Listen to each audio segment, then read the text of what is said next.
28वां अध्याय। काशी का पुनर्जन्म और उसका पता लगना। कोई भी पानी में मत उतरना, सब लोग बाल्टी से पानी लेकर ही नहाएंगे।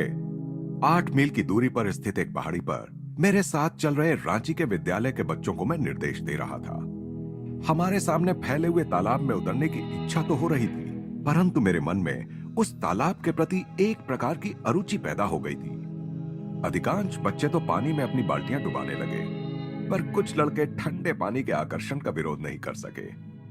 जैसे ही उन्होंने पानी में छलांग लगाई, बड़े बड़े जलसर्प उनके आसपास तैरने लगे। वो कैसा चीखना चिल्लाना और पानी का चारों ओर उड़ना, पानी से बाहर निकलने में वह कैसी हास्यप्रद तत्परता। पहाड़ी पर पहुंच जाने के बाद हम लोगों ने वन भोज का आनंद लिया। मैं एक वृक्ष के नीचे बैठ गया और बच्चे मुझे घेर कर बैठ गए। मुझे अंतः प्रेरणा के भाव में देखकर बच्चों ने मुझ पर प्रश्नों की झड़ी लगा दी। एक ने कहा, गुरुजी, मुझे कृपा करके बताइए कि क्या मैं सन्यास के मार्ग में सदा आपके साथ रहूंगा?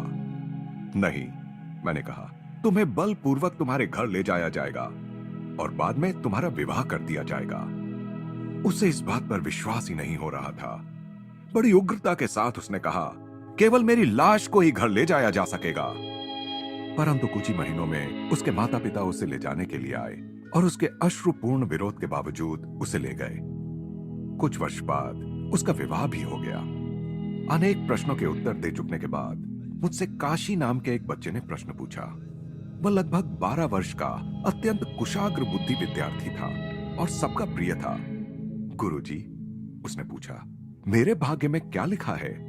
तुम्हारी शीघ्र ही मृत्यु हो जाएगी। मानो किसी अदमनीय प्रबल शक्ति ने मेरे मुंह से ये शब्द निकाल दिए। इस रहस्य के खुल जाने से मुझे और अन्य सभी को धक्का लगा और दुख हुआ। अपने को ऐसा एक बच्चा मानकर कि जिसके मुंह से निकले हुए शब्द दूसरों को आपत्ति में डाल देते हैं, मैं मन ही मन अपनी भर्त्सना करने लगा तथा किसी और प्रश्न का उत्तर देने से मैंने इनकार कर दिया। विद्यालय में लौटाने के बाद काशी मेरे कमरे में आया। यदि मेरी मृत्यु हो गई तो मेरा नया जन्म होने के बाद क्या आप मुझे ढूंढकर फिर से आध्यात्मिक मार्ग पर ले आएंगे? उसने सिसकते हुए पूछा। इस कठिन गूढ़ ज्ञान से संबंधित उत्तरदायित्व को नकारने के लिए मुझे विवश होना पड़ा, परंतु उसके बाद कई सप्ताहों तक काशी मेरे पीछे लगा रहा। अंततः उसे हताशा में टूटने की कगार पर देखकर मैंने उसे आश्वासन दे दिया। हाँ, मैंने वचन दिया, यदि भगवान मेरी मदद करेंगे तो मैं तुम्हें ढूंढने का प्रयत्न करूंगा। गर्मियों की छुट्टियों में मैं थोड़े दिनों के लिए बाहर जा रहा था। इस बात का मुझे खेद था कि मैं काशी को अपने साथ नहीं ले जा सकता था। अतः यात्रा पर निकलने से पहले मैंने उसे अपने कमरे में बुला लिया और उसे अच्छी तरह समझा दिया कि चाहे कुछ भी हो जाए, कोई उसे कहीं और चलने का कितना ही आग्रह क्यों ना करे, वो हर दशा में विद्यालय के आध्यात्मिक स्पंदनों से युक्त वातावरण में ही रहे। किसी कारण से मुझे लग रहा था कि यदि वह अपने घर ना जाए तो आने वाले संकट से बच सकता है। जैसे ही मैं वहां से निकला, काशी के पिता रांची पहुंच गए। 15 दिन तक वे अपने पुत्र का निश्चय यह कहकर बदलने की कोशिश करते रहे कि वह केवल 4 दिन के लिए कोलकाता अपनी मां के पास आ जाए, तो उसके बाद फिर रांची आकर रह सकता है। काशी निरंतर इनकार करता रहा। आखिर पिता ने कहा कि वे उसे पुलिस की सहायता से घर ले जाएंगे। इस धमकी से काशी विचलित हो गया, क्योंकि वह नहीं चाहता था कि उसके कारण विद्यालय की कोई बदनामी हो। उसे जाने के सिवा और कोई रास्ता नजर नहीं आया। इसके कुछ ही दिन बाद मैं लौटकर रांची आया। जैसे ही मैंने सुना कि काशी को कैसे ले जाया गया, तो मैं तुरंत कोलकाता जाने के लिए रेलगाड़ी में बैठ गया।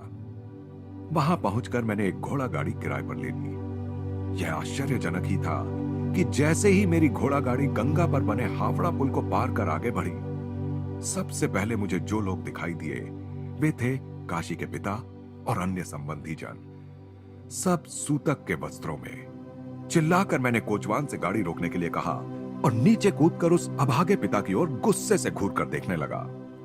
हत्यारे! मैं कुछ ज्यादा ही जोश में चिल्ला पड़ा, तुमने मेरे बच्चे को मार डाला। काशी को जबरदस्ती कोलकाता लाने में अपनी भूल का उन्हें पहले ही एहसास हो चुका था। जो थोड़े बहुत दिन बच्चे ने वहां बिताए थे, उस दौरान उसने दूषित अन्न खाया था, जिससे उसे कॉलरा हो गया और वह चल बसा। काशी के लिए मेरा प्रेम और उसे खोज निकालने का दिया हुआ वचन अब दिन रात मेरे मन को सताने लगा। मैं जहां कहीं भी जाता वहीं उसका चेहरा सामने दिखने लगता। वर्षों पहले मैंने अपनी खोई हुई मां के लिए जिस प्रकार खोज की थी, उसी प्रकार की खोज अब काशी के लिए शुरू कर दी। मुझे लगा कि भगवान ने मुझे जो बुद्धि दी है उसका उपयोग करके मुझे उन सूक्ष्म नियमों का पता लगाने के लिए अपनी सारी शक्तियों को दांव पर लगा देना चाहिए, जिनके द्वारा मैं काशी को सूक्ष्म लोकों में ढूंढ सकूं। यह तो मेरी समझ में आ गया कि वह अतृप्त इच्छाओं के स्पंदनों से धड़कती एक आत्मा था। सूक्ष्म लोकों में करोड़ों प्रकाशमान आत्माओं के बीच कहीं तैरता प्रकाश का एक गोला। इतनी आत्माओं के स्पंदन युक्त प्रकाश गोलों में मैं उसके साथ कैसे संपर्क करता? एक गूढ़ यौगिक पद्धति का उपयोग कर मैंने भ्रूमध्य में स्थित अपने आध्यात्मिक नेत्र के माइक्रोफोन के द्वारा काशी की आत्मा को अपना प्रेम प्रेषित किया। मेरे अंतर में ऐसी प्रेरणा मुझे मिल रही थी कि काशी जल्दी ही पृथ्वीलोक में वापस आ जाएगा, और यदि मैं अनवरत रूप से उसे अपनी पुकार भेजता रहूं तो उसकी आत्मा अवश्य उत्तर देगी। मैं जानता था कि काशी द्वारा मुझे भेजा गया हल्के से हल्का स्पंदन भी मुझे अपनी उंगलियों, हाथों एवं मेरुदंड में अनुभव होगा। अपने हाथों को आकाश की ओर ऊपर उठाकर उनका एंटेना की तरह उपयोग करता हुआ मैं उस स्थान की दिशा का पता लगाने के लिए प्रायः गोल गोल घूमा करता, जिसमें मुझे विश्वास था कि काशी का किसी गर्भ में पुनर्जन्म हो चुका है। मैं एकाग्रता के द्वारा सुर मिलाए हुए अपने हृदय के रेडियो में उसके प्रत्युत्तर को प्राप्त करने की आशा कर रहा था। काशी की मृत्यु के बाद लगभग 6 महीनों तक अपने उत्साह में कोई कमी आने दिए बिना मैं इस यौगिक प्रविधि का स्थिर चित्त से अभ्यास करता रहा। कोलकाता के भीड़ भरे बहु बाजार क्षेत्र में एक दिन मैं अपने कुछ मित्रों के साथ पैदल जा रहा था, तो सदा की भांति मैंने अपने हाथ ऊपर उठा दिए। उस दिन पहली बार मुझे ऐसा लगा कि कुछ प्रत्युत्तर मिल रहा था। अपनी उंगलियों और हथेलियों से नीचे उतरते विद्युत संवेदनों को अनुभव कर मैं पुलकित हो उठा। ये तरंगे मेरी चेतना की गहराइयों में उतरकर एक अत्यंत प्रबल विचार में परिणत होने लगी। मैं काशी हूं, मैं काशी हूं, मेरे पास आइए। जब मैंने अपने हृदय के रेडियो पर मन को एकाग्र किया तो यह विचार मुझे करीब करीब सुनाई देने लगा। काशी की विशिष्ट किंचित फटी हुई सी आवाज की फुसफुसाहट में यह बुलावा बार बार मुझे सुनाई दे रहा था। मैंने तुरंत अपने साथ चल रहे एक मित्र प्रकाश दास का हाथ पकड़ लिया और आनंद से उसकी ओर देखकर मुस्कुराने लगा। लगता है मैंने काशी को ढूंढ लिया है। मैं गोल गोल घूमने लगा। मेरे मित्र और वहां से गुजरते लोगों के हाव भाव से स्पष्ट था कि उनका अच्छा मनोरंजन हो रहा था। विद्युत तरंगे मेरी उंगलियों में तभी झनझनाती थीं जब मैं पास के एक रास्ते की ओर मुड़ता था, जिसका नाम भी संयोगवश सर्पेंटाइन लेन था। जब मैं दूसरी दिशाओं में मुड़ता था तब वह सूक्ष्म तरंगे लुप्त हो जाती थीं। आह, मैं चिल्ला पड़ा, काशी की आत्मा अवश्य इसी गली में रहने वाली किसी माता के गर्भ में है। मेरे मित्र और मैं सर्पेंटाइन लेन की ओर बढ़ने लगे। अब मेरे ऊपर उठे हाथों में विद्युत तरंगे और प्रबल तथा स्पष्ट रूप से अनुभव होने लगी, मानो किसी चुंबक के द्वारा मैं रास्ते के दाहिनी ओर खींच लिया गया। एक घर के दरवाजे के सामने पहुंचते ही मेरे आश्चर्य का ठिकाना नहीं रहा जब मैंने देखा कि मेरा सारा शरीर जड़वत हो गया। हर्षोन्माद में अपनी सांस को भी रोके रखकर मैंने दरवाजा खटखटाया।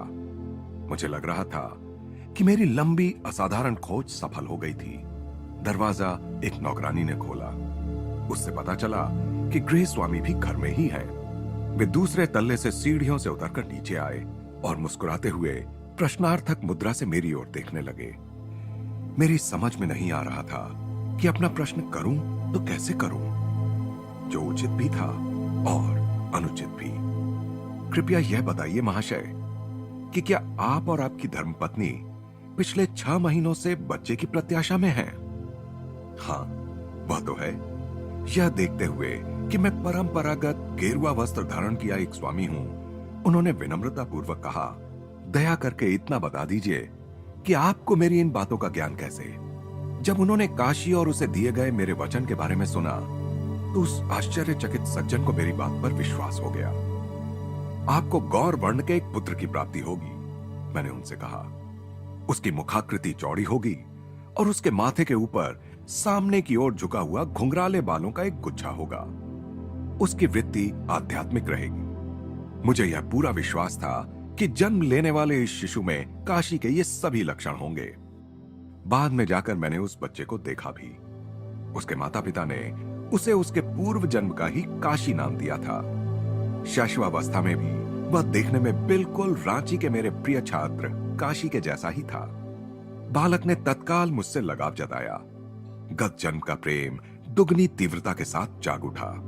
कुछ वर्षों बाद किशोरावस्था में पहुंचे उस बालक ने मुझे पत्र लिखा जब मैं अमेरिका में रह रहा था। उसने संन्यास मार्ग का अवलंबन करने की अपनी तीव्र आकांक्षा उसमें व्यक्त की थी। मैंने उसे हिमालय के एक सद्गुरु के पास जाने का सुझाव दिया। उस गुरु ने पुनर्जन्म हुए काशी को शिष्य रूप में स्वीकार कर लिया।